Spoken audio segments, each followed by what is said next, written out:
Create a dashboard. What's going on? We live. I gotta change this from music to just chatting real quick. Because Twitch, this is not music. All right. Let's see. This is on. Chat is ready to display. Audio source on Periscope. Salute to you. Just got in. I haven't even set anything up yet. I'm in the studio for a couple of hours doing some work. Then I got to be out. So, what up, Mick? Ik ben echt net binnen, man. Eventjes wat werk doen hier, en dan weer weg voor etenstijd. Yo, Mick. MIC. Ik kan ook gewoon gek doen, hè? Gewoon opeens alleen maar Nederlands gaan praten. En dan snapt niemand er meer wat van. Alright, I'm messing around. So while people come in, I gotta set my stuff up, yo. I have nothing set up yet. A couple of things I have to do while I'm here. But actually today I won't be on the computer too long because I still have vinyl to go through. Because I'm doing an all vinyl edition of Crates tomorrow. So I've been selecting some vinyl already, but it's kind of tough with the way nothing is in order in that wall over there. All right, let's go. All right, DJ Chico Belly. Let me see if I'm saying that right. I think it is Chico Belly. What's good? Bing the DJ, what's going on? I am streaming on Monday. And I will have to spend the night in the studio. Yeah. So here's the thing. First off, I don't think I can get a permit like that. I'm my own boss and stuff like that. And another explanation, which I will tell you offline. You know, I'm going to tell you right now, but not in the stream. So I'm actually going to go to the phone right now and tell you so you know. But for people tuning in right now, they implemented a curfew here in the Netherlands yesterday. It went into effect yesterday, meaning that we cannot be outside on the street or even in a car, anything like that, after 9 p.m. Until the next morning, I think 4 a.m., sorry. Meaning that when I do my my crate stream tomorrow on Monday, that starts at 8 and normally goes on till like 10, 11, that is past the curfew, meaning that I'll have to stay in the studio all night until the next morning. That is what it is. THT, what up, man? Good to see you. Who else is in here? All right. So, Mick, I'm going to tell you right now in the on WhatsApp. And then I'll continue.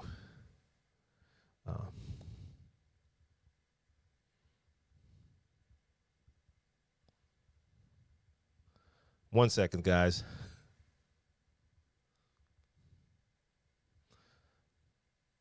All right. Let's see. Easy LD, what's going on? Salute to you. Big Dooley in the building, what's going on? Russell Reynolds, Rodney Knox, salute to all of you. Philip Rangus, see. And Leonardo Torres, I see you too, all the way from Nogales. So yeah, here's the thing, and you probably know better than I do. If you've been on Twitch longer than I have. I mean, I've had my account forever, but I've only been streaming for real for like the last, I don't know, 4 months or whatever. You have to wait at least the first 10 to 15 minutes for people to come in. So imagine if I had a special topic and I would discuss it in the first 5 minutes. That makes no sense because most people will miss it, because now we got Bernie coming in. We got Jeffrey coming in. We got Acer Gray coming in. We got, oh, wow, it's going so fast I have to look at different streams. We got Jay Geo coming in. A lot of people. Mixology from the UK back once again. Lavzin is back once again. So we got all sorts of places over here. We got Germany, we've got Mexico, we've got the U.S. all over. We got Texas in the building. Yeah, exactly. It takes time for people to get the message. Now, I've even heard before that some people don't get the Twitch emails when I go live on email on Twitch. I think that's working now. Bushnik Selector, what's going on? Salute to you. But yeah, it takes time for Restream and all of the streaming services to get the message out there. So that is what it is. I see a lot of different things. I see Turkish flags up in here. We got Dubai in the building. Atul, what's going on, man? Phoenix, Arizona, Portugal, South Africa, of course. Peter, what up? Thanks for following. So yeah, man, let me just mention it now. I'll mention it again. This is what I do on Sunday. I just gave the name. It's called Plugging In. Basically, I plug in, meaning I just open the stream while I'm working so y'all can see what I'm working on. And that could be different every time. Sometimes it's going to be edits. Sometimes it's going to be just testing a plugin. I'm actually going to open up Ableton. I'm finally going to figure out Ableton. I'm going to open it up now, at least today. And I know very little about it. Bernie Mitchell, yes. It's weird. We got all sorts of different, I mean, every country has their own ways of implementing like lockdowns and curfews, which makes sense because every country is dealing with a different level of infections. And for us here in the Netherlands, it's just that it became a little bit, the number became a little bit too high. So then the hospitals just start to let us know like, hey, our ICUs are almost full. And if we don't get this number down now, we're going to end up in a situation where we won't have room. And I'm not sure, but I've heard it's currently pretty bad in the UK, which is pretty close from here, that you have people who had to like stay in ambulances all night because there was no room in hospitals because all of a sudden they have like a flood of new infections. So different countries have to do different things. I think around this area in Europe, I think a lot of countries here now have that curfew. Okay, so Acer tells me that Trinidad has a curfew as well. So 9 p.m., 5 a.m. So that's almost the same as here. We got Ghana in here. What up, DJ Obonke? I see you. Okay, THC, I might have to talk to you about that here in the stream. You used Ableton recently to transfer your vinyl. So basically, in that case, you use Ableton just for the recording, right? So you have, I guess, an audio interface. You connect your DJ set and play your vinyl. Calatrax, what's going on? Bulgaria in the building. Good to see all of you. I love it, man. People from all over. Philip Rangas, did I mention you already? I don't know if I did. So currently here, we have a lockdown. And now since yesterday, they added a curfew. So that is what that is. And I just explained that, and I'll say it a couple more times today.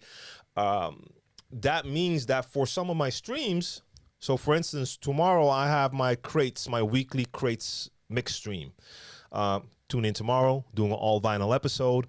But that starts at 8 p.m. here in the Netherlands, and that goes on till 10 or 11. So that's past the curfew. So that means that I cannot leave the studio after the stream. So I have to stay in the studio all night. So I guess I'll sleep here until the next morning.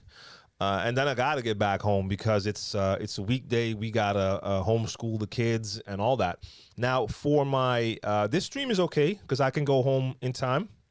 My Share the Knowledge stream on Wednesdays, the Q&A for DJs, that's normally from 7 to 9 or 7 to 10. I'm just going to do that from home. So that's not going to be in the studio, and that doesn't really matter. It's just a Q&A. I don't need to have all sorts of stuff around me. I might bring a camera and the A10 Mini Pro.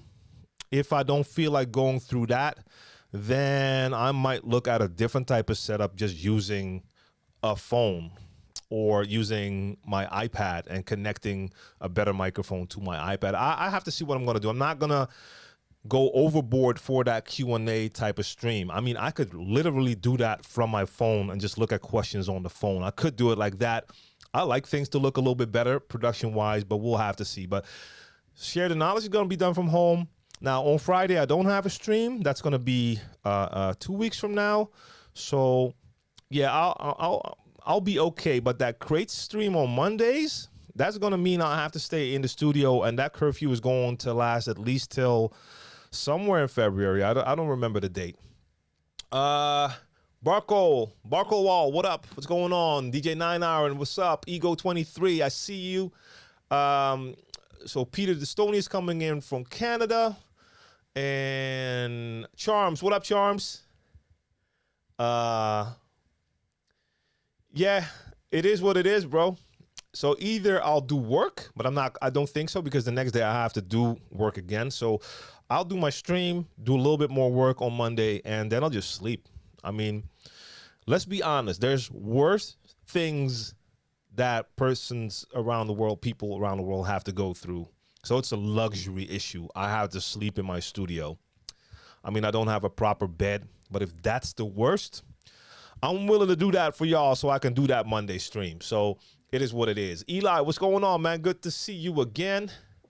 Now, I say man, but I don't even know with a lot of you. I just see names. Y'all could be like, I don't know when someone's a male or female, unless I see certain names.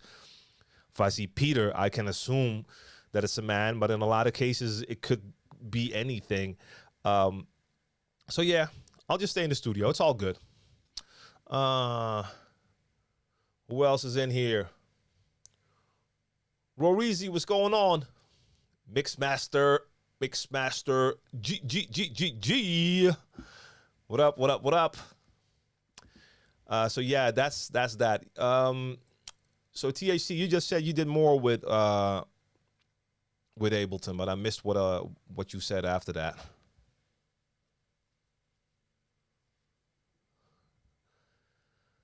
Styles Johnson, what up, brother? All right. So yeah, I'll definitely cut this stream shorter so I can spend a little more time going through the vinyl.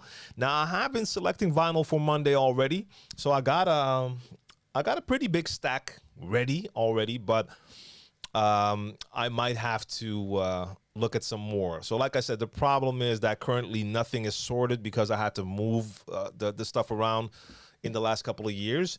So sometimes I'll just pick out a part and it just happens to be a part that's all one letter. So then luckily I have a lot of the same artists in one place, so I can find some records. But in the coming months, I'll go through this entire thing and try to sort it out so it becomes easier to find stuff. Lie Roomba, what's going on, man? Luis Santiago from Keene, Texas, I see you. I wanted to say Pierre, but I'm going to say Pierre in this case, since you're a fellow Amsterdamian. Yeah, man. It is what it is with the curfew. We're good, though. What up, Steve? Yeah, indeed. I mean, the whole world is affected by it. How will the industry go forward with all the lockdowns happening? How can we be prepared to handle a pandemic? So in this case, industry-wise, you mean DJ-wise, right? As far as DJing, you really can't do anything except for do stuff online. As soon as lockdowns happens, there's no gigs for DJs. So in that case, as a DJ, your outlet is the internet. So you can do live streams, mixing live streams, whatever type of live streams. But there's no real way to prepare for that. Like if DJing is your full-time occupation, career, and that's what you do, there's no real prep for a pandemic, because when it happens, your jobs are just gone. At least that's how I see it. What up, Fines? Fines One. Okay, so you got a curfew in Quebec as well? Yeah, and that's going to be extended. Let's see. Yeah, man, that's what it is with all the curfews. Jazzy Jeff had 20K on Twitch alone last night. I mean, yeah, like if you have an audience, they will find you. DJ Born, what's going on, man? What do you think we can start charging for live streams? Okay, what up, DJ Waves? Salute to you. So, Atul, that's a good question. It all depends on the market, I have to say. So, for instance, when we just see that, we just saw that Jazzy Jeff had 20K on Twitch alone last night. So, I assume 20,000 viewers. If you're in that position, there's a demand for your product. Jeff could charge if he wanted to. And I'll bet there will be a percentage of that audience that's willing to pay for it. Now, let's say you currently have a very small audience. I don't know. Let's say every time you stream, you have like 10 or 20 people watching, which is actually for Twitch pretty good. If now you decide that you're going to start charging and only a percentage of that will decide to do that, if your normal audience is like 10, 20 people, and now you have like 5% of that will pay, that's not going to make you any money, and you actually just lose viewers. So I think that is a position that you can only approach if you have the audience. So like Barco also already said, you could do a subscriber only chat, but that could be counterproductive if you currently don't have a crazy audience. So I see certain channels where you can tell, like, okay, they have a mad audience. They have a lot of people watching. The chat goes crazy. They've built a community. They could probably, like you see, they have a lot of diehard watchers who are all subscribers. In that case, you could go subscriber only. And there's already a buzz around your channel or around your streams. You might see that someone's live. You see that there's a lot of people watching. You see that chat going crazy. You want to join in, but it's subscriber only. That might be an incentive to say, I want to be part of this. But it all depends on your audience as well. Like, I have a couple of, okay, so Cleveland Terry just did it with, when he had Scratch Bastard on, he did a subscriber only chat. So that could definitely work. Like, Cleveland Terry's channel has grown, has a pretty large audience. Scratch Bastard is a more high-profile guest within the DJ world. So if you have that, you could make it a little more exclusive. But that works now. Let's say if Scratch Bastard was Cleveland Terry's third or fourth guest. If he would do it then, it would probably not work as well. Same thing for me. Like I could do that now, and it's going to cut down my chat. I'm going to have a lot less people there. I don't think that is something I want to do right now. Hey, wait a minute. I see that I don't have my... Bang, there we go. Want to have that little yellow flavor in here. So it's going to work for people who are that size. And then again, some still won't do it because they'll use the Twitch stream just to have that connection with their audience, to stay connected. Because they have other ways to monetize. That's going to be different for every DJ, producer, whatever in here. So for me, this is just a building thing. Like, I don't know. Twitch is probably not going to be the future for DJs in the long run. That's most likely going to be something like Mixcloud. But I'm currently not interested in trying to build Twitch into something that I could monetize. Like, in my own case, for my longer term vision, I would rather have something that is subscription based, that is outside of other platforms, but is like my own platform, instead of doing it on something like this.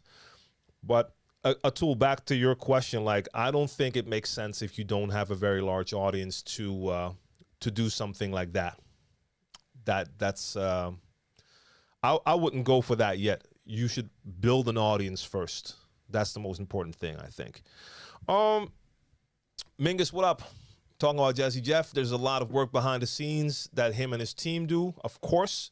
That's also the thing. But and I'm not saying you're saying that, but I'll say it because I know some people will use that as an excuse when they see people doing well. So again, Mingus, I'm not saying that you say that, but I do see a lot of people say stuff like that about people who reached a certain level.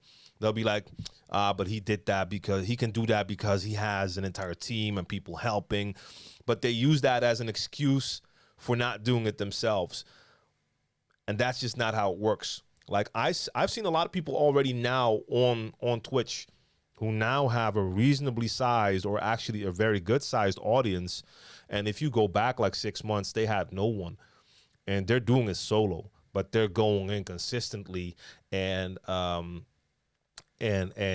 they've built something to considerable size. Now, once you get to a certain point, it allows you to actually now get extra people on board, but you have to build first, and you can do that on your own. I just saw a name that I hadn't seen yet. William Payne, what's going on, man? All the way from Virginia. Daniel Peterson, I see you too. What's going on? Depends. I think Jazzy Jeff charged money for it. Still worth, and I still think majority would watch. Yep. Especially diehard Jazzy Jeff fans. Others just want to enjoy the music. Yeah, that's what I'm saying. If you have an audience like a Jeff, then you could choose to do that. And not everyone's going to do it, but you'll have enough people who will do it. But I've seen DJs that I know as well who didn't have the audience yet, and then they do a stream on their own website, and you have to pay like $5 to enter. And I don't think that's going to work for a lot of DJs. But anyone can try it. Omar's, what up, man? Salute to you. So what would a smaller channel do? Tips on building. I think for that, consistency is the ultimate key right there. Wait a minute. Dub TV, what's going on? I saw one more. Boom Sound, what's going on? Damn it, I missed the name I wanted to shout out. But consistency is the thing. So again, if you take a look at, and I'll name Cleveland Terry again. He's grown a lot, but he's been streaming a lot. I think he did at least 5 days a week for months. That's a lot of streaming. That's a lot of hours. In his case, he chose a format that is also popular. He has a lot of guests on. It's the same thing with podcasts. Doing a podcast solo, like for instance, what I do, is cool.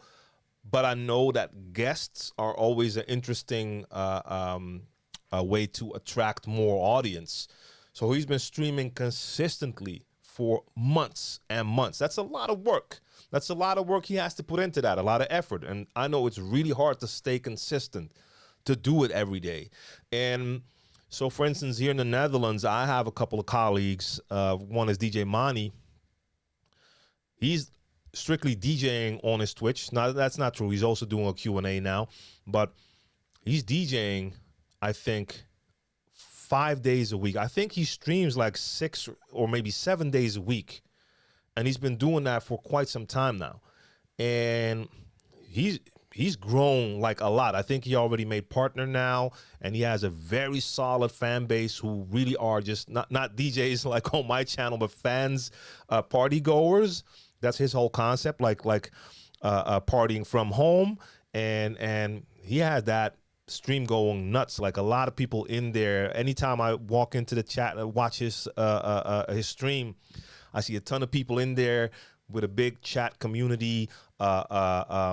Like shooting bits at him with a bazooka, like paying for pull-ups. You get like 5 people paying for the same pull-up of a track. And that wasn't like that when he started, but the consistency helps. But that's tough. It's not as easy as it sounds. It's not, I mean, it may sound like easy, like, okay, just go ahead and stream every day. That's a lot of work. But that is something that will really help you to grow. And I guess there's more tips, but I'm not the person for that. But I think just starting and being consistent are 2 important things. Okay, let's see. Both Jazzy Jeff and Scratch Bastard charge a fee for their own sites. So a great idea to do it on your own platform. I agree. Yeah, true, 100%. Madhu, what's going on? I appreciate that.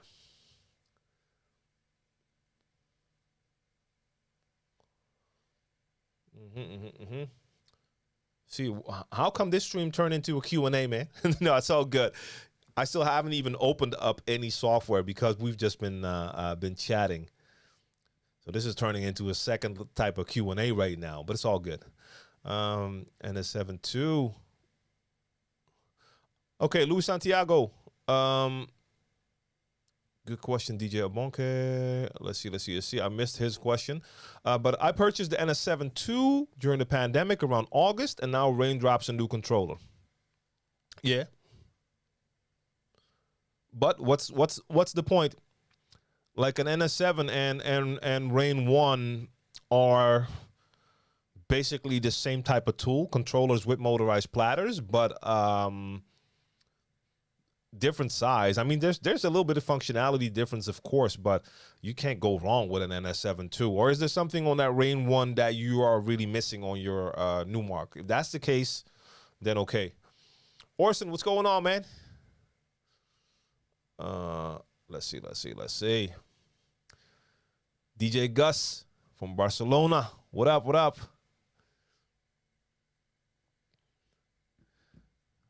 All right, so let me just open something to see if it's actually, if we can get my, share my screen again.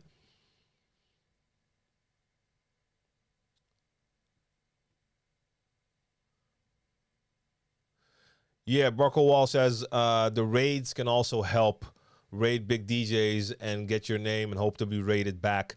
Definitely, I've seen several streamers who are, I mean, I can't say that with certainty because I'm not there, but it looks to me like I see a lot of people who are connecting behind the scenes, I think, and all raid each other. Then you see all these special streams where you have like an ongoing stream where every DJ raids the next DJ and all these sorts of things. And I see certain DJs who have worked their way into that, where I can tell like, okay, I see a lot of the same names popping up, and that can help build. Like a raid is always cool because anytime new people come into your channel and discover you, there's a chance that they'll stick around. I mean, anytime I get raided, for instance, if Cleveland Terry did a raid or SK did a raid, you name it, in the first couple of minutes, you'll see like follow, all these follow notices popping up, meaning that people either come in and they like what they hear, or they know me and they're like, hey, he's on Twitch, and they follow. So the raids are dope for that.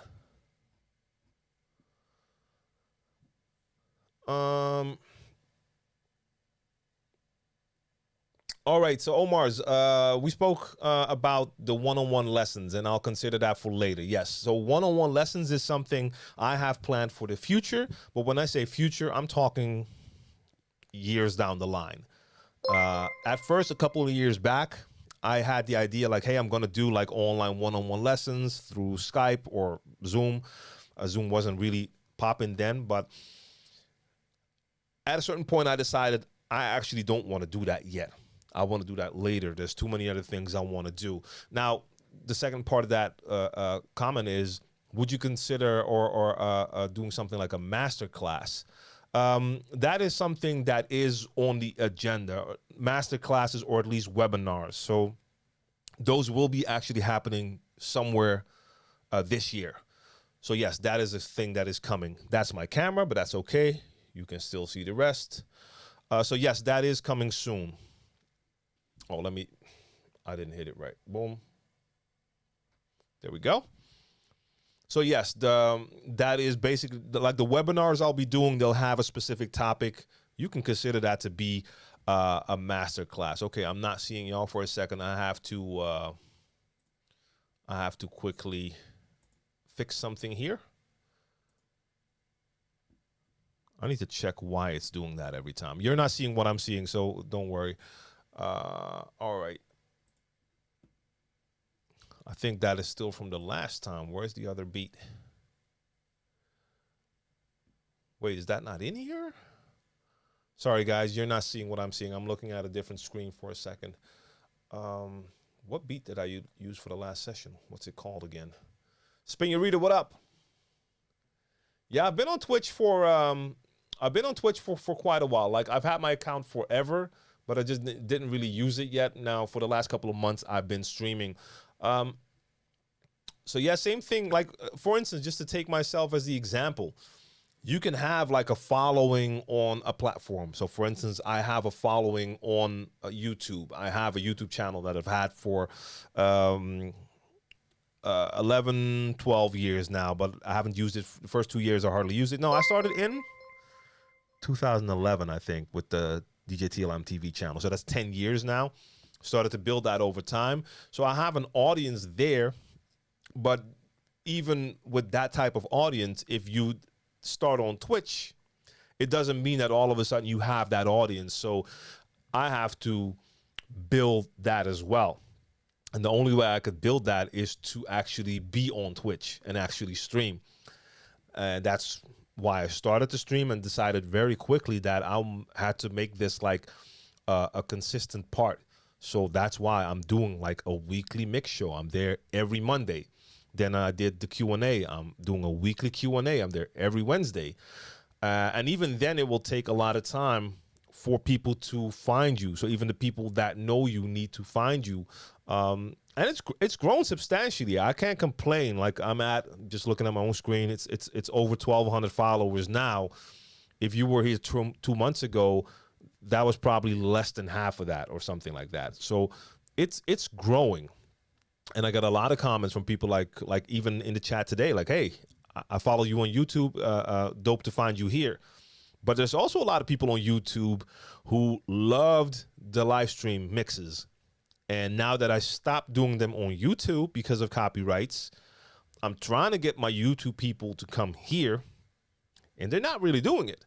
Like I can tell, like consistently for the last couple of times when I streamed and I didn't do it on YouTube, I had at least like 40 or 50 people less than normally. And I've even talked to a couple of those people. Are like, yeah, man, damn, it's a shame that you're not doing it on YouTube anymore. And I tell them like, hey, I'm on Mixcloud, Twitch, and Periscope. You can come check me there. Like, nah, I'm not really into going to different platforms. So that step for a lot of people is actually already too much. They don't want to leave the comfort of, in this case, a YouTube. And they feel like if it's not there, then it's not worth it to watch because they're not switching. So I have to now find the people that are watching the different platforms. And that takes time. But I'm not focused on the follower number. I'm focusing on the consistency, just being there. Even with this Sunday stream that I'm doing now, which today is more of a Q&A than actually me working on the computer yet. But I just start. So I had no clear plan for today. I just want to do a lot of stuff with software. But I'm just starting, and it will find its shape over time by actually doing it. Same with the Q&A on Wednesday. It's going cool. But I'm over time, every time I do a stream, I end up afterwards like thinking like that was cool. This could be better. And you shape it, you mold it, and it turns into something. But you have to just start and do it. Avinash, what's going on? Yeah, Barkowal, like you said, like once they use Twitch, they'll be converted. For a lot of people, it is that first step, actually just coming and checking. And oh wait, I have the wrong screen open, my bad, I didn't see that. For a lot of people, that first step, going to a different platform, how crazy it sounds now, but a lot of people have gone to the point that even having to make an account on a platform is too much. And you know, it only takes like a username, a password, most likely an email, activate your account, and you're done. For a lot of people, that step is already too much, or they don't want another account, whatever the reason may be. What's that name? DJ Twice? Oh, Twice is nice. Got you. I had to check. Salute. I know you say that live streaming will be the future once we're back to normal, as we don't know when clubs are back. Do you think this way of doing it will be enough to make a steady income? Now, well, what I said, I didn't say live streaming is the future, meaning that that's what we're going to do. But what I said is once gigs come back, DJs will continue to also live stream. So first off, some DJs will be back to having their gigs straight away because they're that big. For a lot of DJs, we don't know what the case may be because the club's still there, because clubs go out of business as well. Are they going to start off with hiring less different DJs? I mean, for a lot of you, once the pandemic is over, it might not mean that you're immediately going to have a lot of gigs again. And being able to just do a gig whenever you want to through a streaming platform is just a dope option to keep yourself sharp, to stay in shape, and also for people that do like you to be able to connect with you. If you've been streaming during this pandemic, most likely people from places not close to you have now discovered you. Those are people that can never, most likely never, see you in person because they live on a different continent. So even if you play like 5 times a week in your city, someone who lives in a different continent cannot be there. So that audience can check you online. Now, would streaming alone be enough to make an income? For some DJs, it could be. For most DJs, probably not. But I've seen a couple of DJs. Like I said, whenever I see them stream, I see that they're making money. Like money. Like I can tell. Like I can watch for 30 minutes. And within that 30 minutes, I've seen at least, let me not exaggerate. I've probably seen at least like 5,000 in just bits being dropped, and then I don't know how many subscriptions in the time that I'm watching. And these people stream for hours. If you have that during every stream, you can generate quite a bit, but then you have to stream probably like 5-6 days a week, which is a lot of work again. So yeah, I think it's going to be a combo for a lot of people.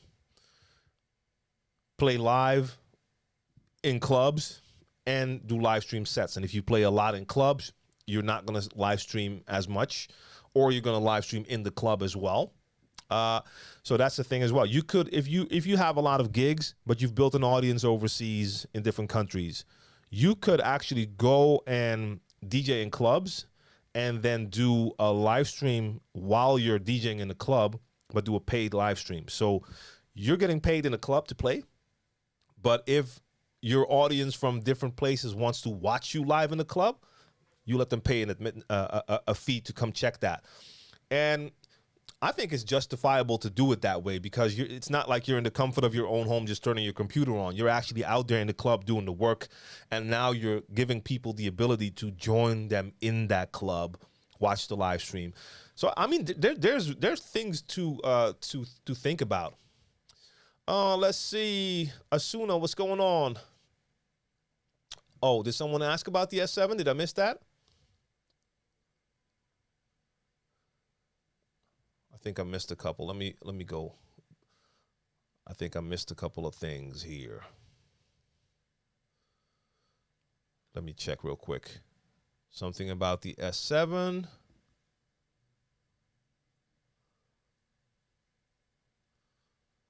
DJ Ego, thanks for the follow, bro.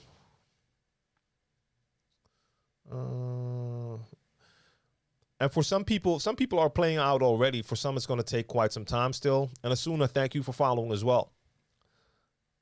What do you use to capture your sound when streaming? Oh, sorry, I forgot. I saw a question when I just opened when I started the stream. Someone asked about the microphone. I forgot. That was like one of the first things I saw.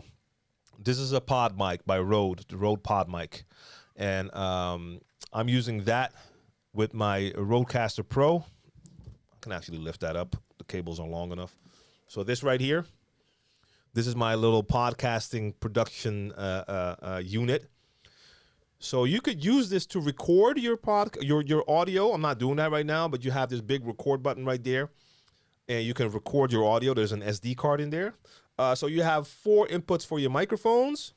Then you can connect the device through USB, a phone through Lightning port, or through Bluetooth. So a lot of times I'll connect my my iPad and play beats through that channel. And then you have basically like performance pads. So these hold samples. So you have a lot of sample bangs in there, and you can play samples. You have 4 headphone outputs as well. It has a lot of dynamic processing in there, so you can do compression and all that. And I'm using the output on this device and that's going into my ATEM Mini Pro, my video switcher, and that's connected to the computer. So basically that video feed is going into the ATEM Mini Pro, and my audio is going into the ATEM Mini Pro, and that is all going to the computer, to OBS. All right, let's see. DJ Gus, very interested in your personal opinion. About 5 years ago, Pioneer presented the S9. Did you expect in 2021 any more decisive news in DJ S7 or S11? Did you expect any more decisive news? Let me see if I understand that question here.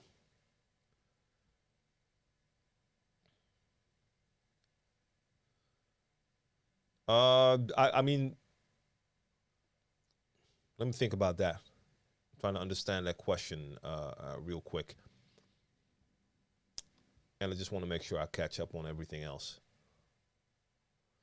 What if all DJs stop playing copyright music? Would things change? Yeah, things would change. I mean, there's not going to be a lot of live mix streams then. Like all music that you have your own music, I can take my own beats and do a live stream on any channel because it's mine, so I own the copyrights. As soon as I want to start playing music by artists, I don't own that music, so in that case, it is copyrighted music. So if all DJs would stop playing copyrighted music, we can't play any of the music that you have on streaming platform, that you hear on the radio, you name it. There are libraries of like copyright-free music. Some has vocals, a lot doesn't. So we'll all have to start playing that. I don't see a future there, actually.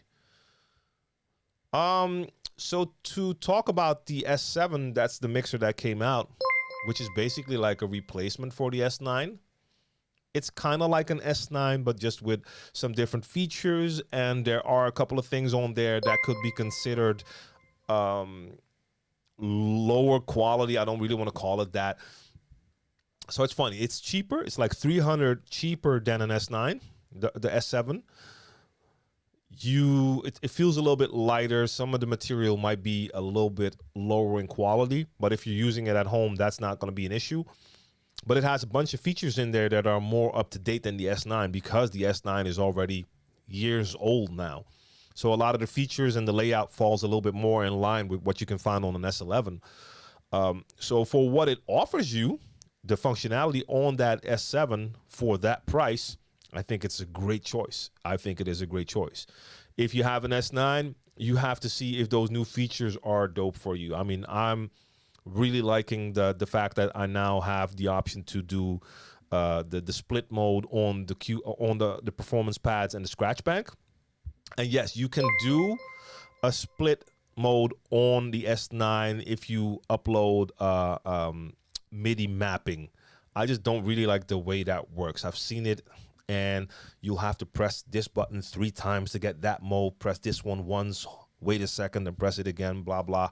You can do it, but I think I just like how an S7 just has it working out of the box. And the scratch bank, I really liked experimenting with that. DJ George May in the building. Yeah, I mean, those are the great goodies, right? I really like that combo. The Rodecaster Pro, ATEM Mini Pro, great for live streams and podcasts.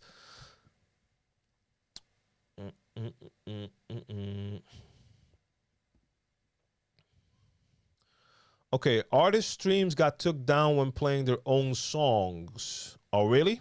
But were they only playing their own songs or different songs? Here's the thing with that, and I haven't seen that, but you have to remember one thing. You can have an artist, producer, who also DJs, who has songs. If those songs were released on a label, not their label, but a label, then that's a different situation. Because in that case, it's possible that that label, that record label, if they submit the tracks to content ID systems, like, hey, that is ours. If you find that on YouTube, Facebook, you name it, it gets flagged, then that could be an issue. So for me personally, no one else has the rights to my my beats, for instance. No labels, you name it. No one can claim that. But for some artists, and I know plenty of artists who are either independent now and they own their new music, but they have a catalog that they don't own. And in some cases, they can buy back the masters and really get all the rights again. But in a lot of cases, then labels actually own the rights to the artist's song. So in that case, the artist can't play it because they don't own the rights. DJ Jump, Juma Pisa or Juma Pesa.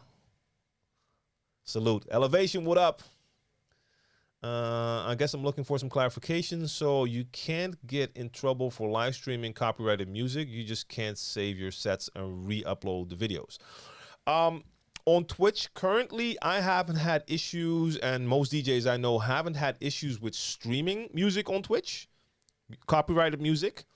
But right after the stream, the replay is like muted because of all of the copyrighted music. So I'll stream on Twitch and delete the mix right after my stream, because certain people, also like gaming streamers, have gotten in trouble for clips that they had up, and within the clip there was music that was copyrighted.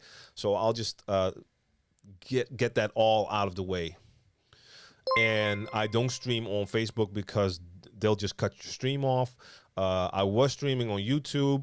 Every time I streamed, I get like 50, 60 emails with copyright claims. And one time I got like a policy violation warning. That was it for me. That's when I stopped with YouTube. Let me get this one right.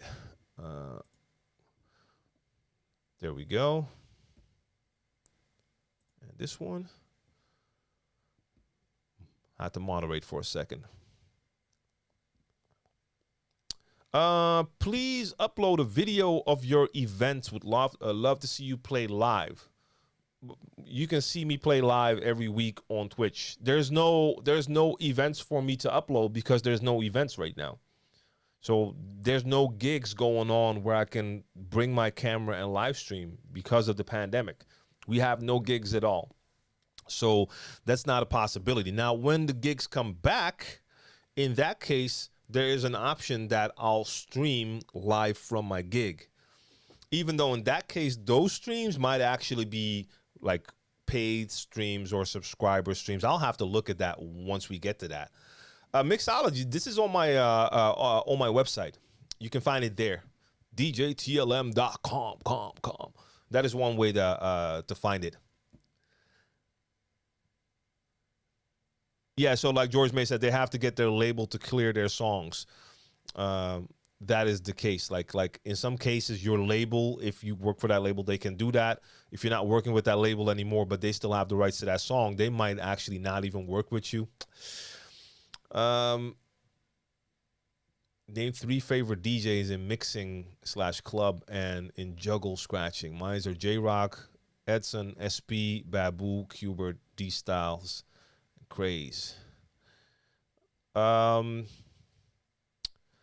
me, a lot of times I'll go back to Jazzy Jeff, Cash Money, DJ Scratch. I can put Scratch Bastard in there because I really like the way he plays. And I'm basically combining now. I'm not even naming separate turntablists. If I have to do it like club style, I'll say Jazzy Jeff. I'll say Jazzy Jeff, Scratch Bastards, and Cash Money. And then turntablist wise, even though Craze is also dope in clubs, it's hard for me. I do combos. I don't check a lot of just straight up turntablism routines anymore. I like DJs who play, do that in their club sets. And Jeff does that. Scratch does that. Cash Money does that. Scratch Bastard does that. SK does that. So I like those type of DJs a lot. Moniguato, probably saying that wrong though, but let's get it. I have a joke. It's not a racist joke. It's a dad joke. If this joke offends you, then by all means, the streamer can delete it. Just clarifying so don't cause any issues. Okay. But why should you think this is the place for dad jokes? I'll read it when I get to it, but yeah. Why does a Mexican friend take anti-anxiety meds for Hispanic attacks? Yeah, that's a dad joke for real. That is a dad joke. Would people consider that racist? I don't know why people would consider that racist. Racist. I mean, it's a word pun, and it's definitely a dad joke. All right.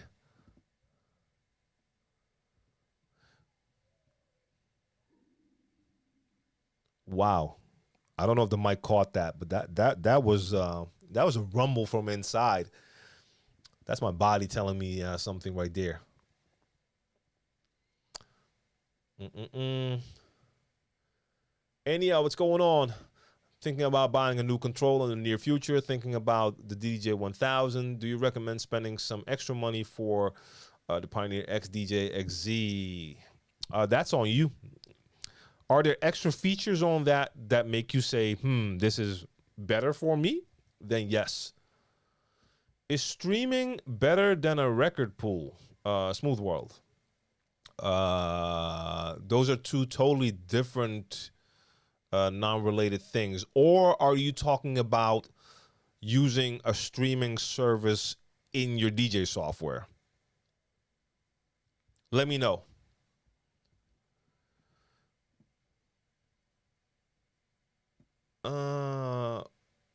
Babu S, what's going on? All the way from Kathmandu. So I'm running behind again because y'all go on ham in the chat over here. Juan Romero, what up? Just ordered the Rane One. Should I have waited? Finally, some. Oh, okay, that's the NS7 stuff. I missed it.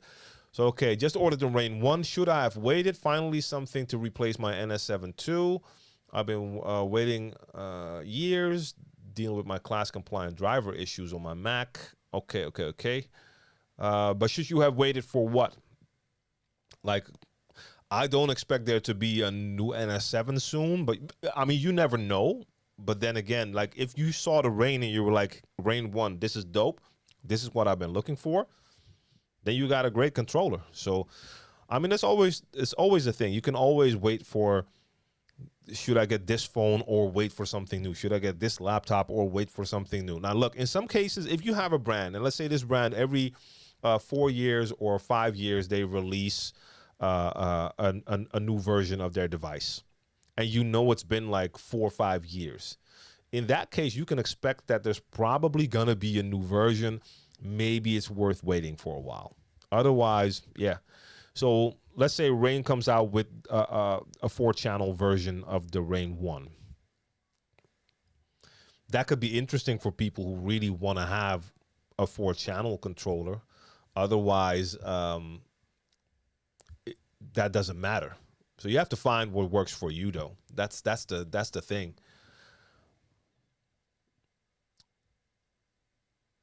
So let me just scroll because I think I'm falling behind. I'm looking at 2 screens again. I'm seeing the on-screen chat, which is like real time, and then I'm going through everything that's already been mentioned earlier.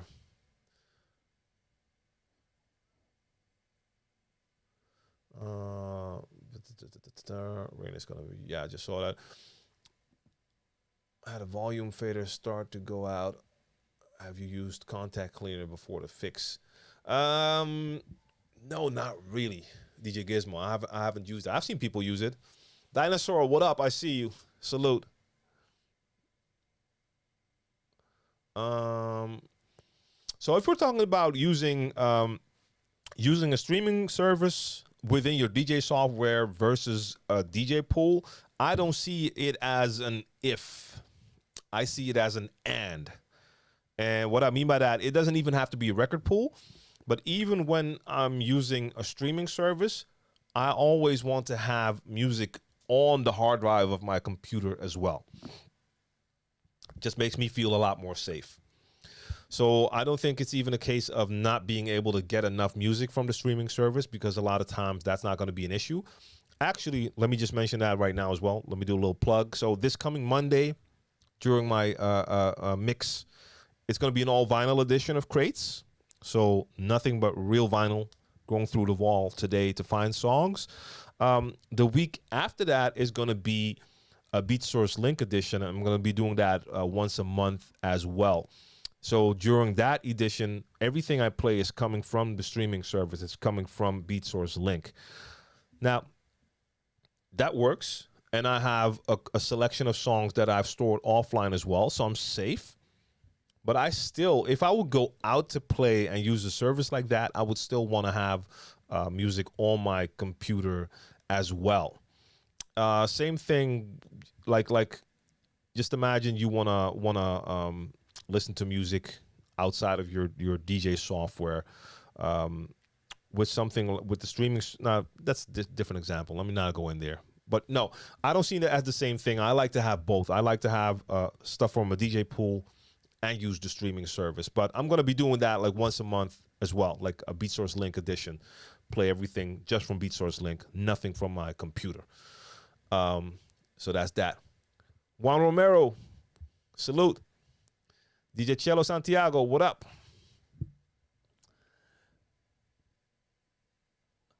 Okay, we got a plug from Mixmaster G right here. This Tuesday, I will introduce the DJ conversion utility streaming for conversion queues, loops, etc. for tracks from streaming services between DJ software. So if you're not familiar, Mixmaster G has a tool called the DJ conversion utility tool. I think that's the name. I keep forgetting. He has a tool that can help you convert all of your music collection from Record Box to Serato to Engine Prime to Tractor, you name it. And he's been working on a new version that can now do something similar with the streaming service music that you play in your DJ software. So I think that means that if you, for instance, would stream songs from use songs from one streaming service in your DJ software, and you set cue points and stuff like that, it can then also convert that to music from a different streaming service. Am I saying that right, Mixmaster G? Or will it, if you have, let me just ask that right now. Just imagine if I have a certain song in my library, just on my laptop, and it has cue points, will it then also convert those cue points to the same song from the streaming service, or the other way around? Let me know if there's a way to explain it simply, because I have understood what you were working on. Okay, got you. So, I mean, I think those tools are becoming like an essential thing if you're a DJ who likes to use different software. So, for instance, a lot of people had that they were using like Serato, but then also Record Box because they were trying stuff with CDJs. At first, you had like Record Buddy, and I think you have, I don't know if there's something else. But I know with the conversion tool Mixmaster G has, you can just go between all of them. Engine Prime, Tractor, Serato, Record Box, the whole nine. Do you know anything about DJ Play, a streaming site for DJs? Didn't we talk about that a couple of months ago? And I remember taking a look, and that was not... Oh, yeah. It's only for Mac, that conversion tool. William Payne, let me check for a second, because I think we talked about that a while ago. And in the meantime, let me just quote Mixmaster G. If you have a track A in Virtual DJ on Tidal, you convert it to Record Box, Tidal, and anything else. Okay. I like that. Okay, let me just check that DJ Play thing again, because I think we looked at that last time, and I...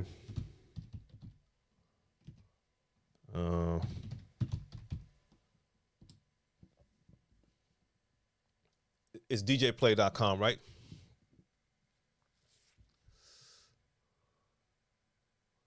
Is that the name of the site? djplay.com? Or no? No, that's not the name. Or did I miss it? Oh, no, I pressed the wrong one. Let me see. Where is it? No, I'm not seeing it yet. I have to go find that in a sec.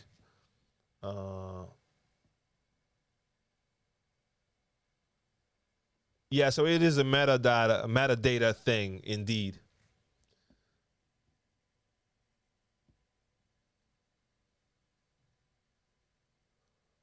Where are you, William Payne? What's the name of that site? If I had DJ Play out, it doesn't show yet. If I just hit DJ play. Wait, let me just take that away for a second. Maybe it'll give me it now. Oh, I think this is it, probably. Not seeing it, not seeing it. If I find it, I can pull it up on the screen as well. But it's not showing yet. It's giving me all sorts of different things, but not that. So could you share the URL without the .com or whatever it is, so we can take a look? Because I'm not finding it at the moment. In the meantime, I was going to open my screen. I still haven't done that yet. I was going to do something with in Machine for a second, but I need to figure out the name again. What did I use? Oh, no, I already showed that one. That is right there. That's not what we're looking for.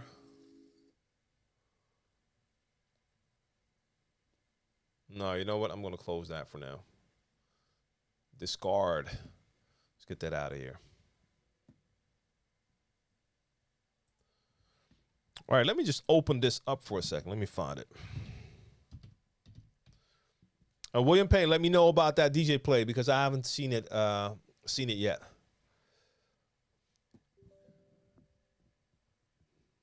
No, don't install. I've already installed that. Where is it? There it is. That's weird. Okay, it's initializing Ableton. So I can share that screen so we can take a look. I have no idea. I have not used that yet at all. I'm just going to take a first look right now.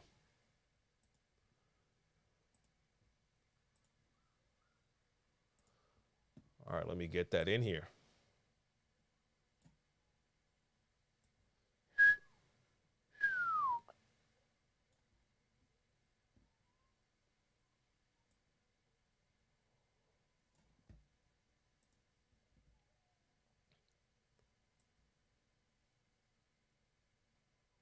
I have it very small right now.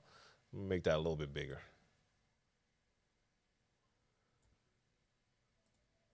Then I have to adjust it in here as well. Which one did I use? I think I used this one.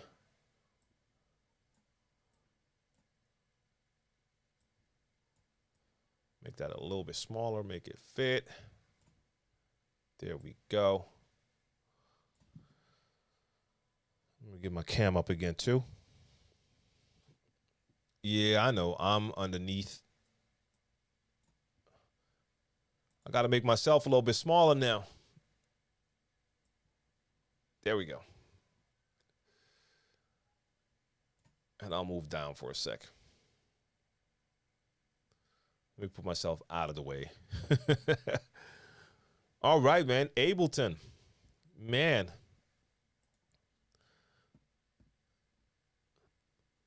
So anytime, the reason why I haven't ever really used Ableton is anytime I've had like light versions or demo versions of it. And the first thing I noticed every time I opened the software is just the fact that it looks so different compared to most DAWs, especially the ones that you had at that time.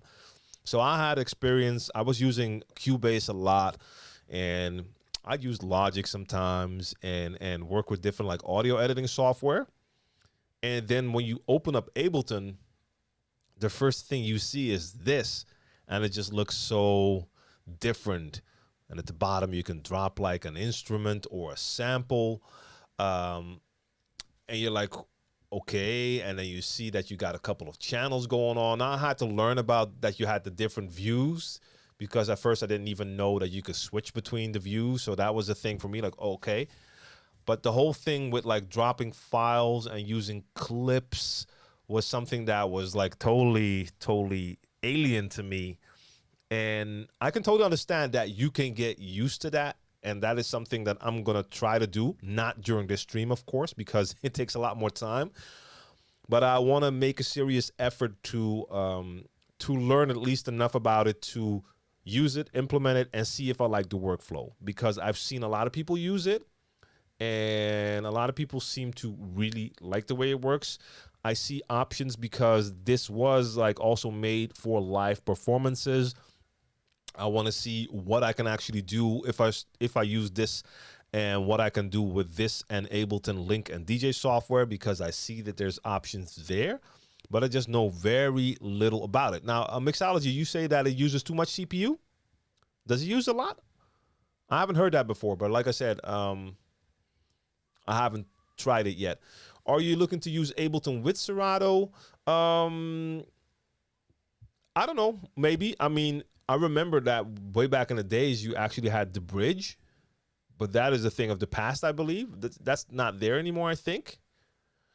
That was a thing then. I mean, am I wrong? That doesn't exist anymore, right?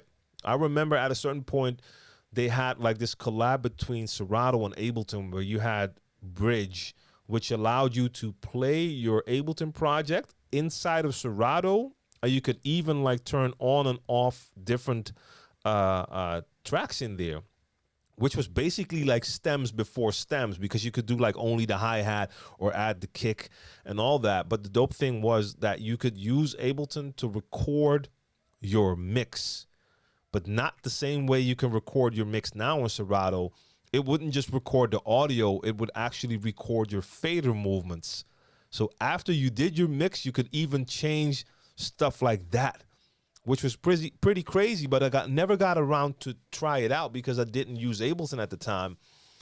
And I don't know, at a certain point, you just didn't hear anything about the bridge anymore. So is that's correct, right? The bridge is gone, right? Or am I now mistaken, and is it still there? I don't think it's there anymore. But you can do all sorts of things in here. So if I go to instruments, that's going to show me only the instruments inside of Ableton, right? Yeah, bridge is gone. Eli, thank you. Mixology says, I upgraded my old laptop, 16 gigs of RAM, 4 terabyte SSD, but it's still too slow. Damn, okay. So I currently have it on the studio computer. So I have 32 gigs of RAM now. That's going to be 64, but it's 32 now. So I would assume that should be able to handle Ableton. But that's the RAM. That's not even the CPU. But my CPU should be able to handle this as well. Like this Ryzen 9 3900X. That is, it's a pretty powerful one. So it should do something. DJ R says Studio One has the best DAW workflow. That's actually my current DAW. I still have to get used to Studio One, but that is my current DAW. And so Ableton for me is something I want to try out and see how I like it. Like, I mean, I know people that use a lot of different ones for different purposes as well. Some people use Ableton just for production, and they'll use something like Studio One for recordings and you name it. So, yeah. You can also record your mix in Mix Emergency, Christopher says. Yeah, but will that record your fader movements the same way that Ableton did in the past?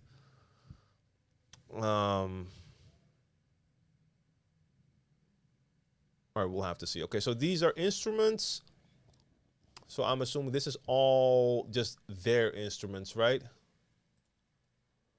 External instrument. Nothing showing up there. You probably have to assign stuff like that, right? Let me see, because it currently probably won't even see like other plugins and instruments, or will it? Or is that something you have to fix first? Yeah, because in external instruments right now, it's not showing anything. So I assume I'll have to do that in the settings somewhere first. That's always something when you got new software, you got all of the menus and everything looks different. It all takes time to get used to. Okay, so you got the plugin scan right here for the VST plugins and all of that. Oh, you're not seeing the pop-up. You're just seeing a floating mouse. Okay, so I'm in my I'm in a pop-up right now, the preferences, looking at plugin sources. So I have to set that because right now it is definitely set to the wrong folder. I can already see that. I mean, there's not much in here. Let's see. Why is that off? Okay, so it's not allowing me to do VST3, only VST2. Why? Okay, but it's scanning right now. I can see that it is scanning, so I guess I have to wait for that for a while. Okay, no, Mix Emergency will just record. Okay. Now, because like with most DJ software now, you can just record within the DJ software. So I don't know if there's going to be an added benefit to doing it in Mix Emergency. Or wait, what does Mix Emergency do again? I remember the name, but I haven't seen that in forever. Or is it mixing software? It wasn't, right? It was something else. I have to look that up again.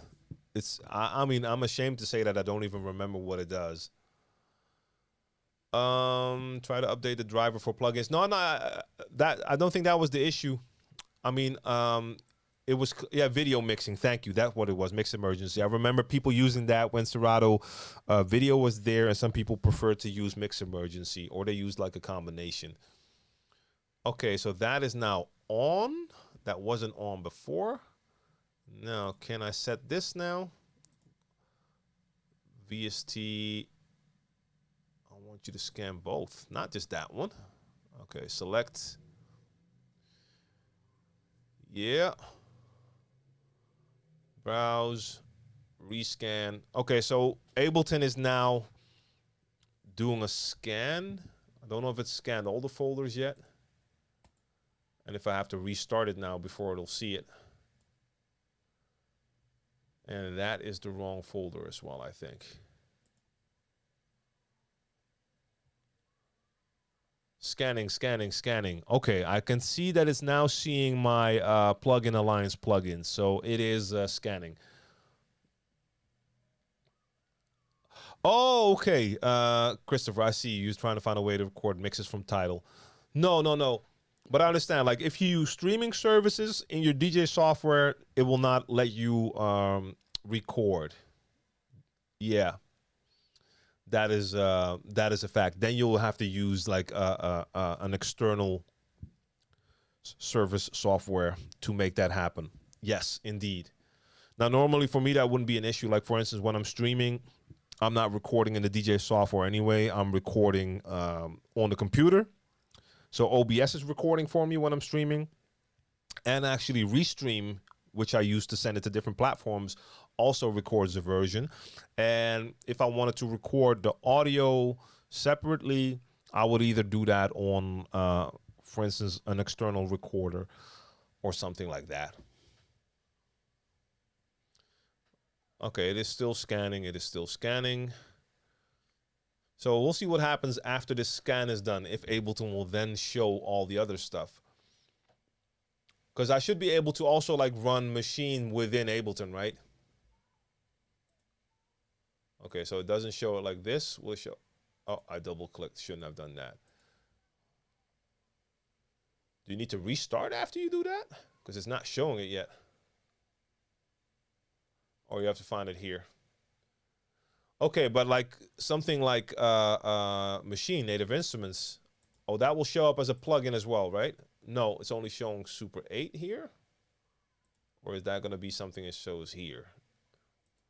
What is in here? Okay, that's the UAD stuff. That's the one thing I don't like about Universal Audio. Just a side note. If you have Universal Audio, so for instance, my audio interface is Universal Audio Apollo Solo. I have that with a plugin bundle, and that's like, let's say 6 or 8 plugins. Even though I only have those plugins, it will show all of the UAD plugins in the list. And that's a lot of them. And I've seen it do that in different DAWs. It'll show you an entire list, and like 90% of that I don't have. but I have to see all of them every time I use this. That is really annoying. I hope there's a fix for that somehow, so that you can turn that off, because that's highly annoying. Okay, then you got some of the isotope stuff showing up here. And what do we have here? These are all the plugin alliances things, which are all actually working. Okay, so it'll show me that entire list. Cool. And okay, it's also showing some of the PreSonus stuff from Studio One. And that. Okay, so when it comes to the VSTs, that's not where so for Native Instruments, it's only showing me this.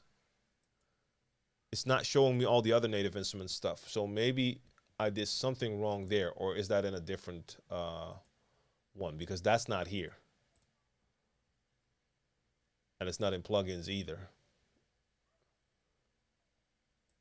These are all onboard stuff. Seen a lot of people use that. So am I missing something here? Why is it not showing machine, for instance?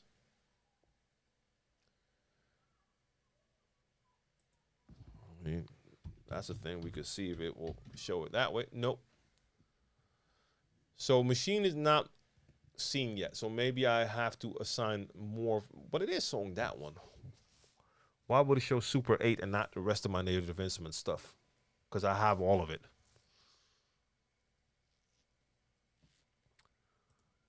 Yeah, I'll take another look. Maybe there's a folder I've overlooked in the... So you can't see it, but I'm in the preferences menu again. So you see my mouse hovering here. I'm currently looking at the preferences menu. Look, feel, audio, link MIDI, file folder, library, and then you have the plugins. So right now it says... See, that's the thing I don't like here. You can use VST3 plugins in system folders. You can use VST plugin custom folder, but you only have one custom folder. So if you have like plugins in different folders on your computer, it won't let me assign more. And for instance, in some different software, I could assign up to like how many folders I wanted to and take plugins from all of those folders. So I have the VST3 plugin in custom folder enabled, but not all of the plugins are in that folder. That's only a portion of them. And I assume, I mean, I can see what happens if I select the other one, if it will let me add more. You can add other folders in the browser on the left. Okay. Let's see what happens when I do this. Did it now scan more? VST3, VST there.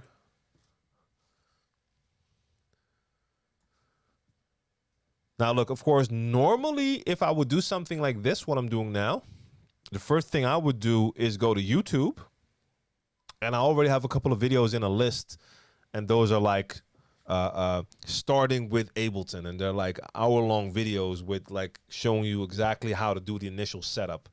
So normally I would not, with something as extensive as this, I mean, I wouldn't just freestyle for the simple fact that it takes too much time.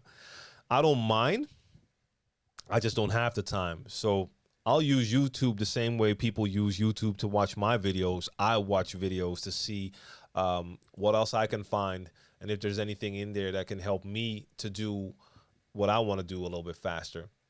Well, let's see what's on what's available. I haven't. I've installed Ableton Live 10, but I think I can also install a lot of extra instruments and stuff as well, right? I saw more on the website. I haven't even installed it yet, but I see there's already a lot going on inside of Ableton itself.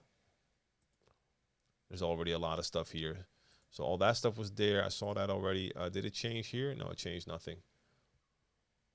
It still sees the same things. Yeah, so there's a couple. Okay, the Ableton tutorials. I saw that they had some themselves as well. So I'll take a look at that. So basically, you can put instruments and MIDI in here and audio in here. So if you're used to a normal DAW, this is all like alien and new. Even though I can understand what some of this means, it's just such a different look. And then when you get to the other look as well, this like looks a little bit more like what you're used to, but it's still different. So I'm going to take a look at some of those tutorials, and I'll also take a look at like to make sure I can add multiple VST folders to show everything. Funny thing is, like that worked differently with Studio One. It just showed up straight away. But I still have to actually take the time to fully discover Studio One as well, because you can do so much with that. I've used it for some recordings. I've also used Studio One to do some initial production using Machine as like a plugin, which works, which is pretty cool. So I'll let that run for a sec. So Lavender Links, thank you as well. I saw some of the messages come by, and I'll take another look at that a little bit later. 5. All right, while we're at it, I gotta take a second. I can do that while we're still streaming to order some food for the fam. Like normally I'll cook on Sundays. Today that's not gonna be the case. So I gotta make sure they get fed. DJ Mofire, what's going on? Salute to you. And yeah, DJ Oz, I'll take a look at Groove 3 as well. I have a couple of tutorials in a list right now, and I don't remember which channel they were from, but they look pretty promising. Like an entire walkthrough, like videos of like 60 or 90 minutes long. Just basically going through all the steps. That is something like with a normal DAW, same with video editing software, a lot of it looks the same. Like even if you've never used it, it's pretty understandable. Like with video editing software, like, okay, you'll have your timeline. That's where you place your video files. That's where you place your audio files.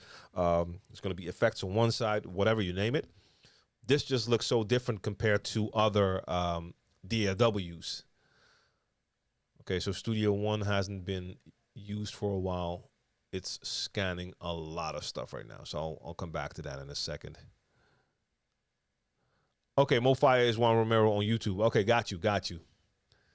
Tuning in from different platforms. So bear with me while we're here. I just have to do this real quickly and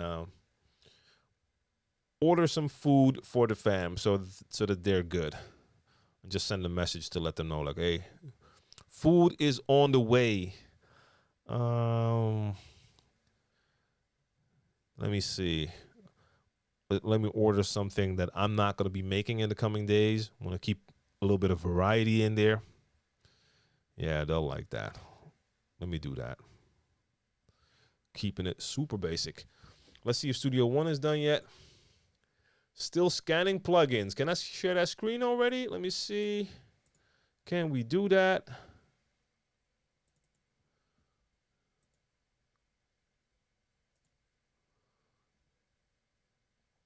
Yeah, that'll take a sec. It is still scanning my plugins. Just want to take a quick look at something for a sec.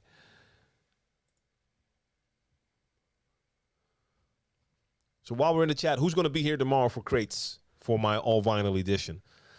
I'm looking forward to that because that's going to be something totally different again for me. I mean, of course, I have years and years and years of experience playing with vinyl. Then again, it's been quite a while since I've played with vinyl. Taking a look back at all of the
There we go.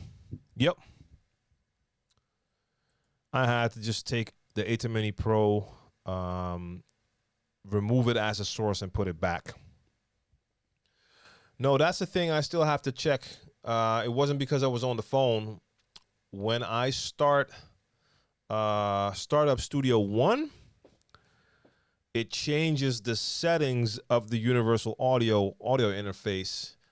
So it basically steals the audio. That is something I have to change somewhere internally. So for instance, if I have YouTube open, but I open Studio One, it will just take the audio away. No other software does that. So I can open Machine, I can open Audition, and then I can edit audio and at the same time hear YouTube. But when I open Studio One, at a certain point I hear click within the audio interface, and all of a sudden the audio is now all Studio Ones. And I guess that happened here. So OBS was like, okay, no more audio. And even when I turned Studio One off, it still didn't give me audio until I just removed the Ableton Mini Pro and brought it back. Hey, Marciano, what up? So that is what just happened. So that is something I have to figure out why Studio One does that. Now, normally it doesn't bother me because when I'm in Studio One, I'm in Studio One. I'm not using anything else. But it is kind of annoying for certain things. So just imagine if I want to show y'all something in Studio One while I'm streaming.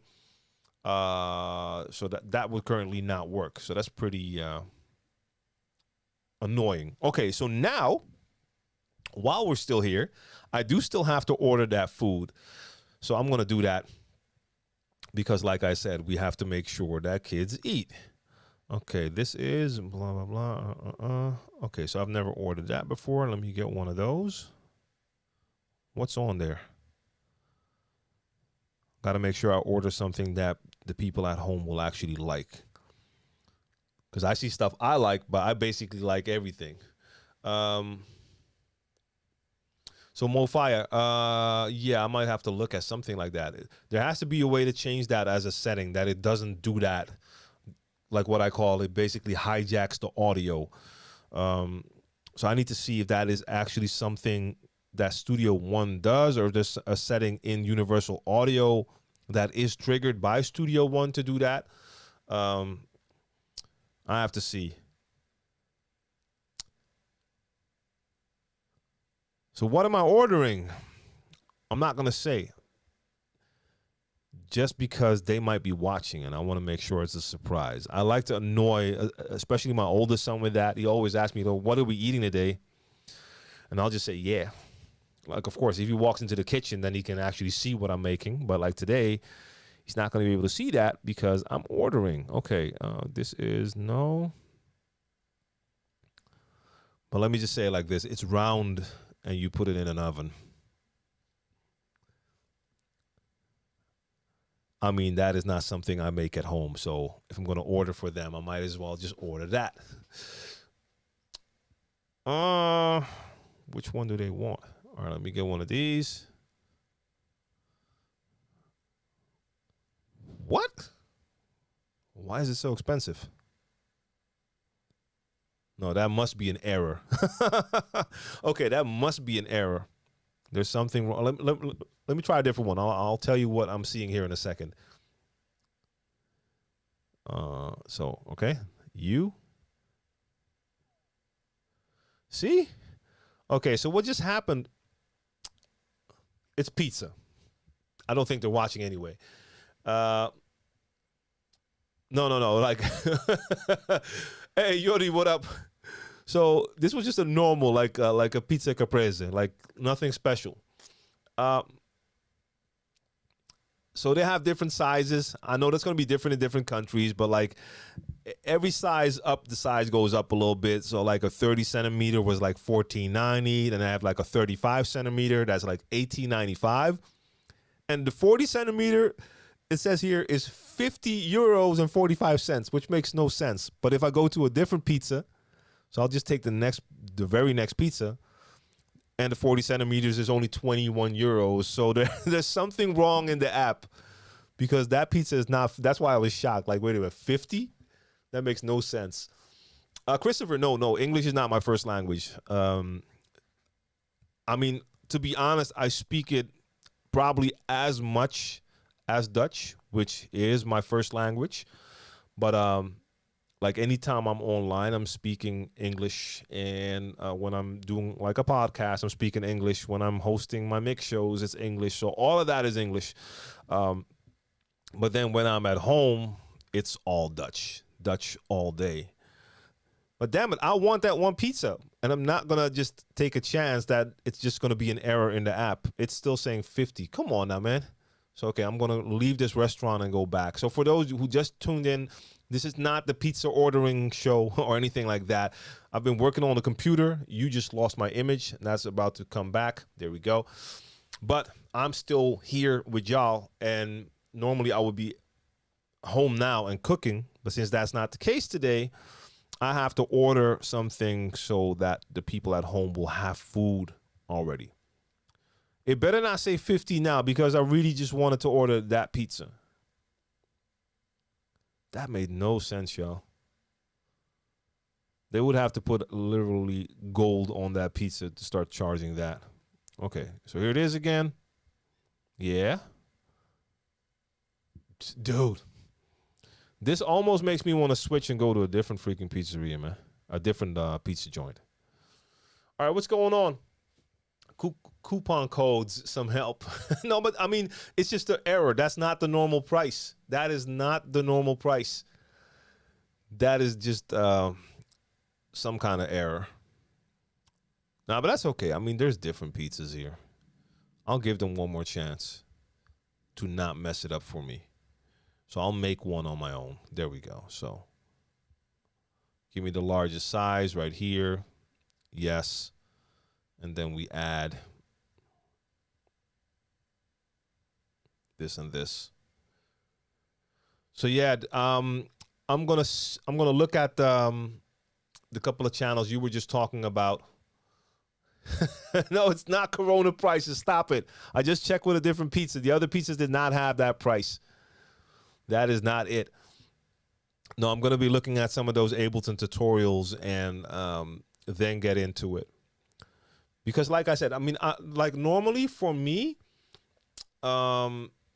Speed David, what's up? Like normally with new hardware, software, I like to just explore and find out on my own. Like I hardly ever used to look at manuals. Like those were not interesting for me. I just wanted to plug something in and just start testing.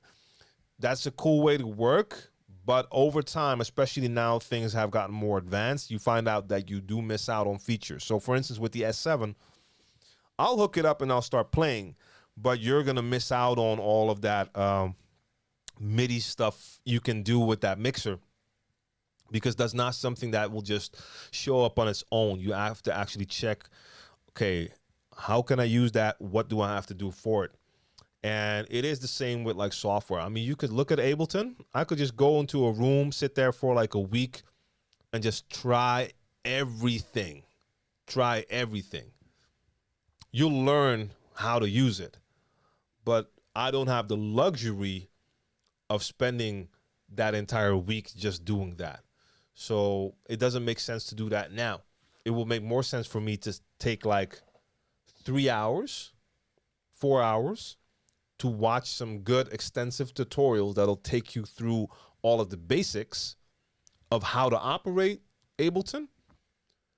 And then I'll be on my way and I'll start playing with it. But because it is so different compared to what I see in, for instance, Cubase or even like Studio One, I can't afford that anymore. Like if I was still like 18 with a ton of time, that will be different. That's not the case. But yeah, I do want to try it. I see a lot of people work with it, and I want to know more about it. So is anyone in the chat, is any one of you using Ableton with DJ software? Because I see Ableton link, but I've never actually checked to see what it can do. Like some people think I'm some kind of all-knowing DJ guy, which is not the case. So I've seen Ableton link around for a long time. I've never used it and don't know what exactly I could do with that. So has anyone used Ableton Link with DJ software and stuff like that? Yordi, yeah, man. Homeschooling for real. Like that starts again tomorrow. So okay, it just syncs BPM. Is that all it does, Ableton Link? Okay. Yeah, homeschooling is a thing right now, man. It is a thing. That is definitely what we're doing now for the time being. I mean, it's cool, it's okay, but it definitely changed the schedule. Like I have a new schedule for this year to help me improve my workflow and consistency with content. And that planning involves a lot of kids going to school and me having time to work. And now during the days, I have to do that. I'm doing the homeschooling thing, so it definitely takes away time that would normally be there. I think this is the other one I used to order. Let me see that. Yeah, let me just get one of these in there as well. Bang, make that a bigger one. Add it. Right, and yeah, because I thought you could also use I thought I saw some other feature for Ableton Link besides the BPM.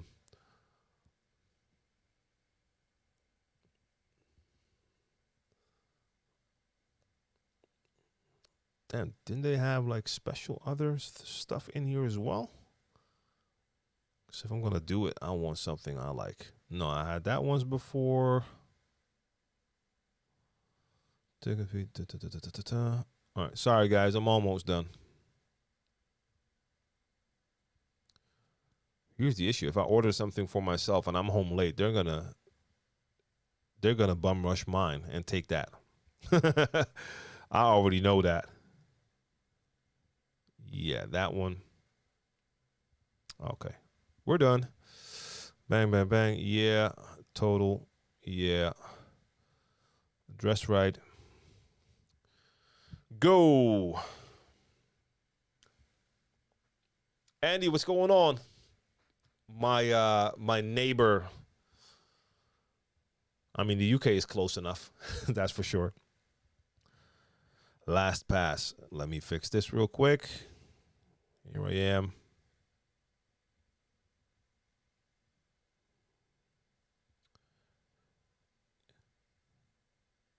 And pay now. All right. Cool. So NYM, North Yorkshire Moors. I haven't heard of that one before.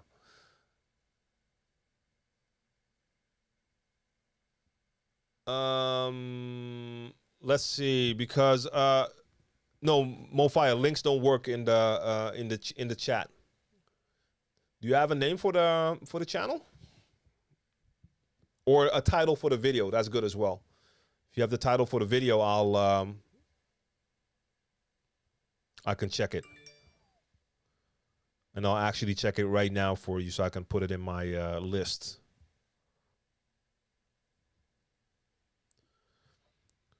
Or you can post it in the Discord as well if you're in there.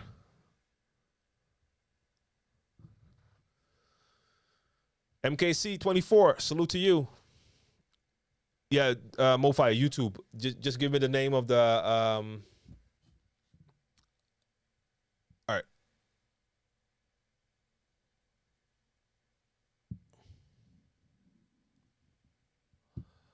macOS Serato Pro. Is that the one? Snook Live, what up? So that's the... let me just grab that, put that in here so I can see what that is. So that's an Ableton video? Because I don't see Ableton anywhere in the title. Let me just look that up real quick. Let's see.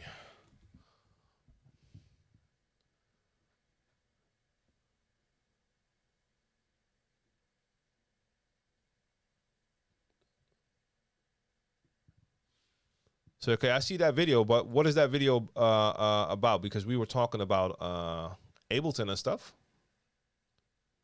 Doesn't seem to be an Ableton video. Okay, a section in there. Okay, cool, got you. Okay, so I got that video up here, so I'm just gonna hit that. 2.5 hours and no timestamps. Damn. But don't worry, I'll find it. I'm just gonna save that real quick to my watch later list. Thank you, appreciate that.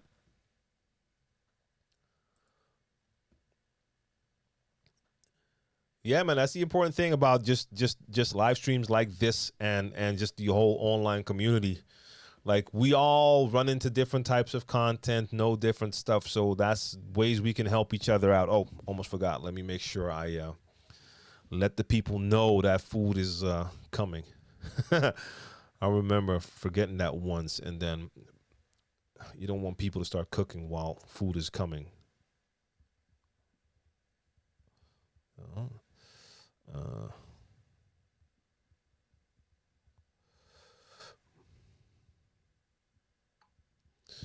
Right.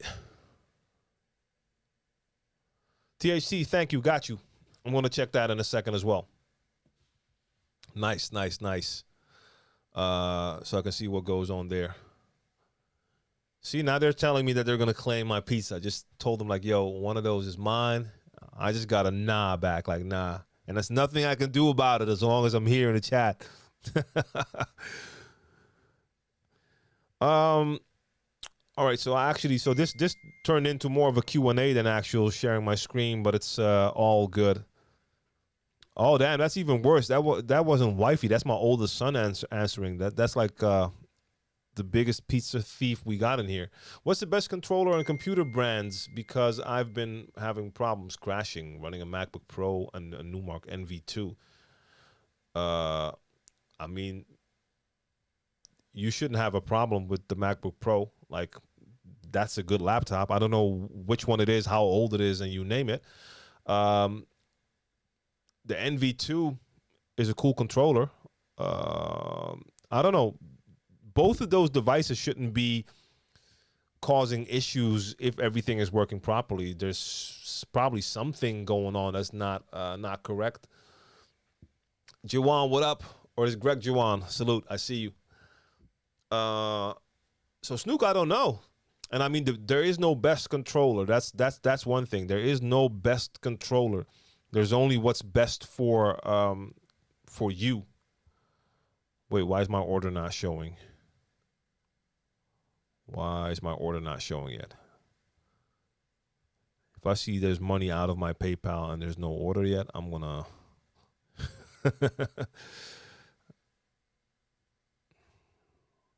What? Yo, that's weird. That is weird. I'm going to give this a couple of minutes. I just ordered, did the whole thing, and now it's not showing an order, but there's also no money withdrawal for my PayPal. This is weird. I'm going to wait a couple minutes. I'm not going to be the overzealous person and do the order again now, and then all of a sudden the first order goes through. Look, there's no best controller. Like I said, there's something that's going to be the best for you. That's going to be different for everyone. Of course, you have controllers that are just higher quality when it comes to the build quality, when it comes to the feature set, you name it. Of course, that's like the top tier level of controllers. Doesn't mean that's the right controller for you for now. You have a great bunch of entry-level controllers for beginners or for people who just don't need a lot of features, don't have a lot of room. They just want to have something portable that they can have in a corner at the house, you name it. Then you have something in between where you have something that's a little bit bigger with more functionality, you name it. There's no best. You have a couple of best in every category, of course, but there's multiple brands that just deliver dope quality when it comes to controllers. And with laptops, it's all about the feature set on the laptop. And normally with a MacBook Pro, you should be fine. That should be able to handle any DJ software you throw at it. Yeah. I use Logic for production to work on my Jack and House music, but would like to purchase a beat machine that I can link to Logic as well. So wait, a beat machine that you can link to Logic as well. So you're talking about something that you could also use standalone, Or are you just talking about something that would be basically a controller? Because, for instance, I use Machine. Now, of course, there's a Machine Plus now, which is standalone. But my normal machine, my Mark One, that is just a controller, but it works the same way as a beat machine, quote unquote, beat machine would. Like I had like a beat machine, my MPC, my old MPC. Um, So there's plenty of types of controllers, beat machine type of devices. I don't really have recommendations for that. You have very specific Ableton controllers. Those aren't standalone. They're just for Ableton, like Push and there's two others I think that are really Ableton specific. So I don't really have recommendations, especially for working with Logic. I haven't used Logic in a long time.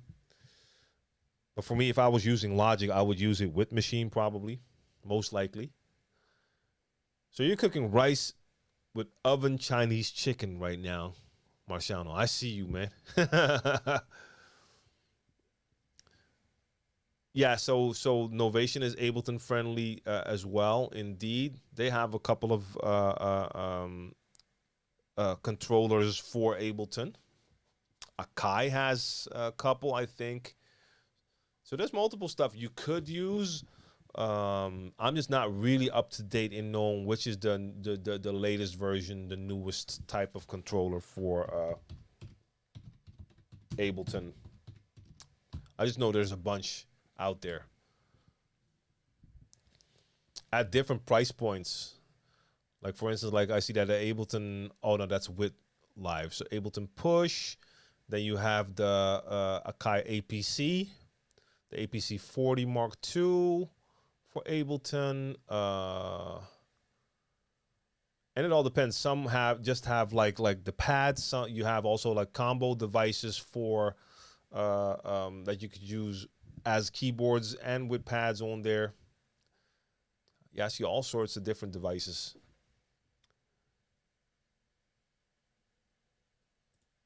All right, let me double check to see if that order went through now. Otherwise, I have to do it again, which I don't want to. But I haven't received a message from PayPal either, so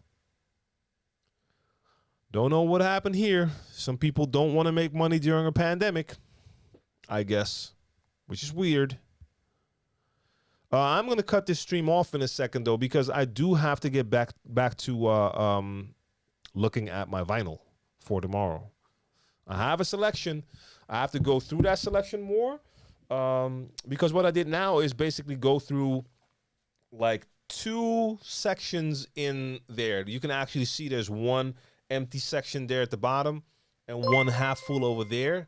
So I basically have 1.5 section that I took, and most of what I found in there was like, okay, this is cool. But I do have to take a listen at some of those. And yeah, vinyl is going to be something else again, because that's what I was saying like an hour ago, and then I just got distracted. I'm going to run into some of the limitations / hurdles that you run into when you're playing with real vinyl. So some of my vinyl is not in good shape because I wasn't always the most delicate guy when it came to my vinyl when I was playing out. So I'm bound to run into vinyl that is just going to be cut up, sound all nasty, grainy, or it might actually skip. I'm gonna have to take a second look to see if all of the vinyl is straight enough, not warped. Vinyl or needles are gonna be skipping, all of that stuff. Plus, you get so used to your DJ software where you automatically go back to the beginning with your cue points. Now you're gonna have to lift the needle or just rewind. All of the intro edits that you're used to are not going to be there. So every track is just starts at the beginning, and that's what you have to deal with. But yeah, man, I have a lot of doubles in there, so I'm going to be doing backspinning and the whole 9. So I'm looking forward to it, but I also know because it's going to be, once you start, you're going to be like, oh yeah, of course, that is something I can't do now, and that is something I can't do. So you're dealing with the limitations that you were used to as a vinyl DJ, and at the time you didn't even see it as real limitations. Then DJ software came in, which added functionality, and you're like, oh wow, now I can just do this. So some of those will have the stickers on there where I have to put the needle on the sticker to go straight to a cue point. Now, most of my vinyl doesn't have that. So you're gonna be I'm gonna do a lot more cueing, looking for the beginning of a song, you name it. Then you bring it in, you beat match it. Now you have to bring it back, but it's all good. Yeah, Eddie, it takes you back to the good old fundamentals. So like I said, I mean, I played with vinyl for so many years that it is still in there. Of course, I know how to do it, but it's been a while, so that's going to be that reality check. Like, okay, certain things you can't do now, but that's perfectly fine beyond that. If you travel with vinyl, do you still travel with old school crates or Odyssey cases? Troy, I don't have Odyssey cases, so if I would have to travel with vinyl right now, I can actually just show you.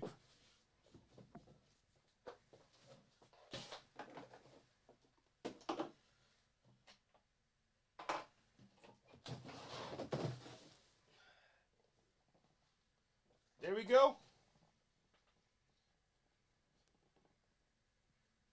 That is one. And I'll most likely be using this during the gig because I need some crates to put the vinyl in. So I'm going to have this one, open it up. It splits in half. So that's going to be 2 cases. And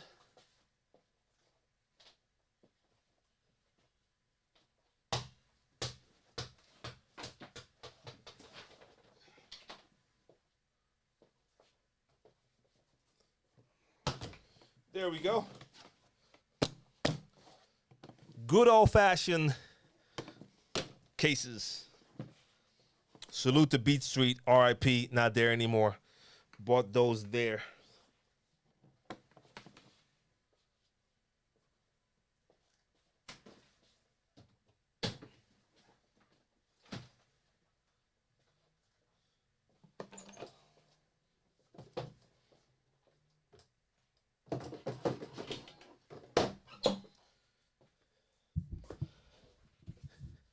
Yeah. Indeed. That was we were used to that, man. Like that was like part of your normal workout, and I didn't like I would use 2 or 3 of the big crates. I don't know, you probably call them like milk crates, like the big plastic crates, and then most likely something like that. Then when I switched to DVS, I would bring one of those filled with vinyl and my DVS setup. And then at a certain point, I actually switched to DVS and just having a couple of records in a bag. And then it was just DVS, and I trusted it totally, and I didn't bring any vinyl anymore. So Eddie, yeah, it actually feels weird now to grab it and be like, okay, that's weight, because yeah, the silver one, there's actually vinyl in there, so it's or stuff in there, so it's actually filled. And that was the normal thing. Then that's what we all did. What kind of rig, Jamal? What kind of rig do I own? I don't really own a rig. What type of rig are you talking about? Like some sort of mobile setup or something? Because I don't really have that. Hollowed out beer crates. Yeah, basically the same thing, the plastic crates, and I understand what you're talking about. Yeah. Yeah, I mean, for us, of course, it was the normal thing. You didn't even think about it because that was the only option. That was the only option you had. No, Louis, it's not that bad. It isn't. I mean, I could carry those all day. That wouldn't be an issue. But it's just like when you grab it, you're like, oh yeah, that was the thing. Like, and these were the small ones. Like the crates, the bigger crates, the plastic crates were like twice that size at least. And yeah, that was a lot of weight.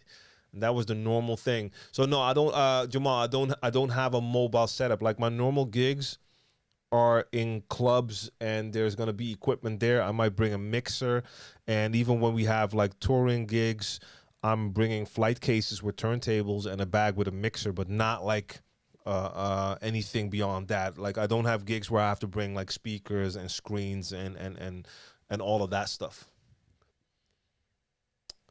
Mix Factory, what's up? What is the setup back there?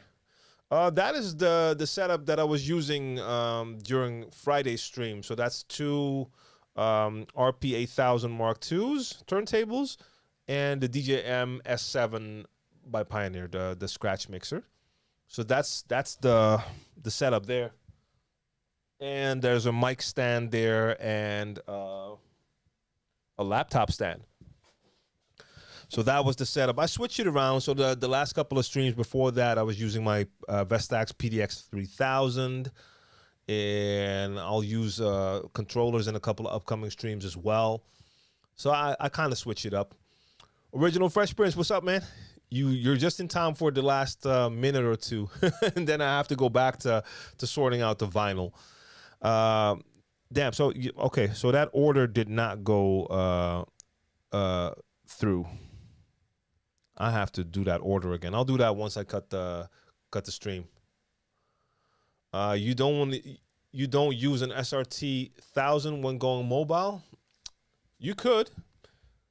I mean, I don't do the mobile gigs, but if it depends. It depends. Like if I would do like a mobile gig and I'd be playing like all night, I'd prefer to have like a turntable set up with phase. I just like the way that plays. But in some cases, a controller would be more convenient, just setup wise. You just walk in, you set it down, power, connected, and it's good to go.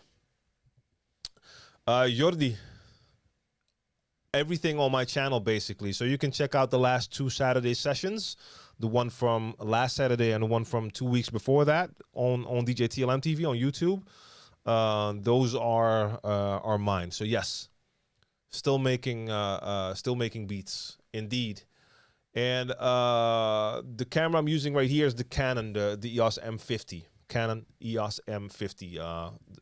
Pretty small system camera, which works great for streaming. The only thing is it has a 30-minute shut off. So every 30 minutes, I have to turn it back on. And there's no way to change that.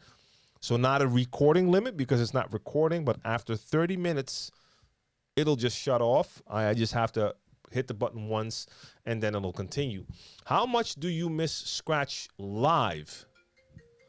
I don't. Dude, really? That's my son. Hold up.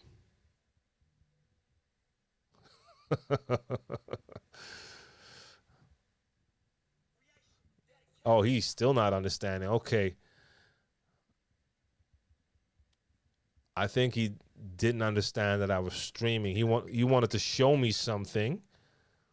I said, yeah, but I thought he was going to send me a picture. Okay.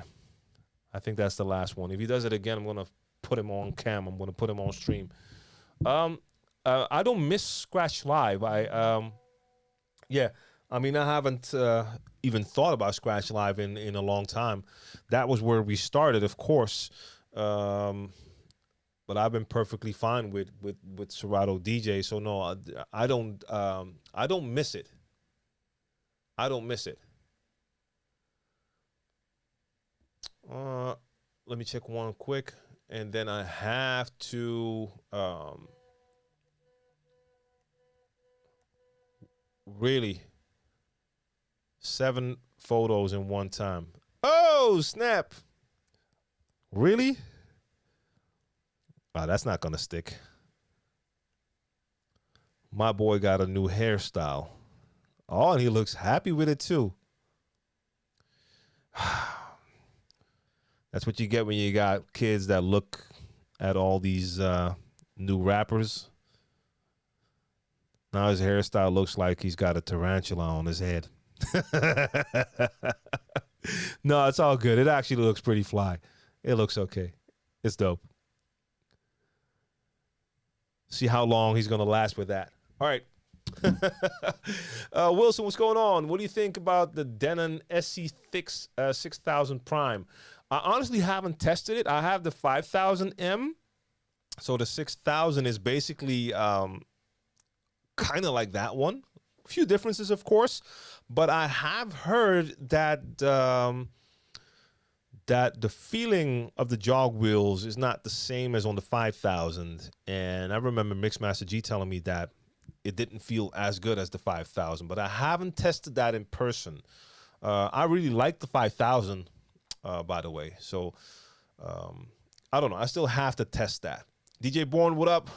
You know. Yeah, man. It is what it is, man. Kids. And it's all good, though, man. I mean, you got to let your kids find their own style, their own vibe, and everything. Like, we did the same thing. Jules. Bonsoir. As soon as Jules came in, the camera cut off. That's what I was talking about. 30 minutes went by, then the camera shuts off. I have to just hit the shutter button once, and then it continues. But yes, for streaming, I love the image. You get a nice sharp image. Now, of course, lighting is important. I got some key lights on me, and that helps a lot. That makes improves the image quality with any camera. So lighting definitely helps. But yeah, it's a setup that definitely works. The kids love the setup. Dope. Salute to the kids, man. So for those just tuning in, I'm actually going to cut off the stream because I have to get back to sorting my vinyl, order food for the kids because the order did not go through. Don't know what happened there, but I have to just do it again real quick. And I'll be here tomorrow on Twitch. So YouTubers, anyone watching on YouTube right now, if you want to see me stream tomorrow, Mixcloud, Twitch, or Periscope. If you don't have an account, hop over to one of those platforms, get an account so you can come tune in because I cannot stream my mixes on YouTube anymore. I'm not going to risk my channel. I mean, the copyright issue thing was one thing, but once you see things like policy violations, you're like, I'm done. So streams like this or my stream on Wednesday, I can do those on YouTube all day. So this one is on YouTube. I'm on Facebook right now. That's perfectly fine. But when I do my mix streams, no YouTube, no Facebook, none of that.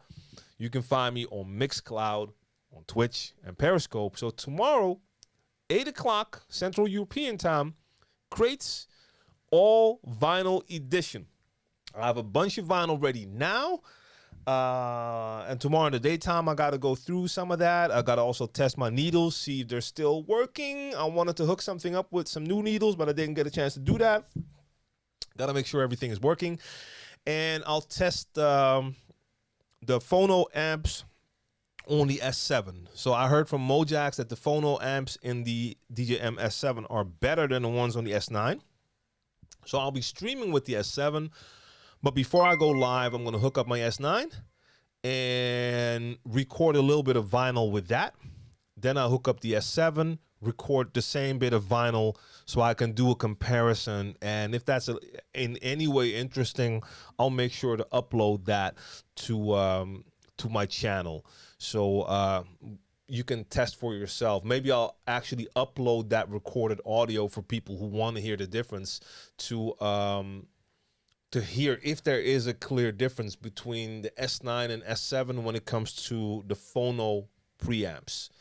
Because I wasn't even thinking about testing that until I heard Mojax say, like, hey, the S7 sounds a lot better with vinyl than the S9. I was like, okay, I have them both here, so why not just test it? So that's what I'm going to do. I'm going to set the settings on the mixers the exact same, so same output, and record it into the computer, and then we can listen if there's a clear difference between what we hear on the S7 and S9. Maybe it's a slight difference and Mojax is just like a bat with super ears and he can hear the difference, or maybe it's a clear difference. I don't know yet. But I'll be streaming with the S7 tomorrow. Now, I won't be able to use a lot of the features because a lot of the stuff is, of course, digital, made for the software, not for playing with vinyl. But I love the onboard effects on any Pioneer mixer, and the fader is dope. Get to play around with that a little bit more because the S7 is leaving again on Wednesday. I mean, I see that every time when I post something with equipment. I always get questions like, so is this your new favorite? So why did you choose this one? A lot of times when you see me with equipment like that, I'm just testing. So it's not mine. The S7 is not mine. I saw someone ask me yesterday as well, like, hey, so why this one and not the S11? I'm like, I'm just testing it. Same with the S11. I had that here a month ago or longer. I got a chance to test it for a week. Now, the S11 is coming back in 2 weeks. I'm going to have it a little bit longer here for testing, and I'm going to have that here together with the CDJ 3000s, which I haven't tested at all. So when I have that here, you're going to get some streams where I'm doing CDJ 3000 S11 combos. And if I'm not mistaken, let me look that up for you right now because I'm late with some equipment, but that's fine with me. I'll get it when I get it. Coming Wednesday, where did I put that? I'm gonna have next week. So next week I'm gonna have the Flex 6 here finally, the Pioneer FLX 6, so I can test that. So maybe I'll do a stream with that in the near future as well. We'll see, but I get to test that. Okay, so Snook, everyone in the chat, I see you, Fonz, Troy, Fresh Prince, all of you. John, what up, John? Eddie, all of you. Let's see. Woo! Okay, I see you, Eddie. Dope. Delb, what up? Salute. See, this always happens. Every time I want to end the stream, y'all bombard me with more questions. So yeah, real quick. First off, John, do you think the S11 users could have MIDI loop feature in the future? Maybe, because a lot of that is something that can be fixed with like a firmware software update. So that is a possibility. And my thoughts about the Reloop Elite, it's a very nice mixer. I have it here. I've used it on a ton of streams in the last couple of months. And I'm doing a review soon. I like it. It's a dope mixer. If it's the only mixer you have, you can figure out exactly how it works, and you have a very capable, very dope scratch mixer with a lot of functionality on it. For me, if I compare it to my S9 or 72, I will prefer that S9 or 72 over the Reloop Elite just because some things work a little bit different, and I find that my workflow just works better with those other two mixers. But it's a very dope mixer. All right. Eddie, my pleasure. 100%. Mo Fire, see you next time as well. For Aunties, what's good? Good day, and thanks for tuning in. And one more time, for the people on YouTube tomorrow and the people on Facebook as well. Tomorrow, I'm streaming live at 8 o'clock Central European Time. Crates, all vinyl. If you want to check it, come join us on Mixcloud, Twitch, or Periscope. I'm not streaming that on YouTube or Facebook due to copyright infringement issues, you name it. So support, and just if you want to see me play with vinyl, you got to be there. That's it. All right. See y'all next time. Yeah, I'm out. Peace.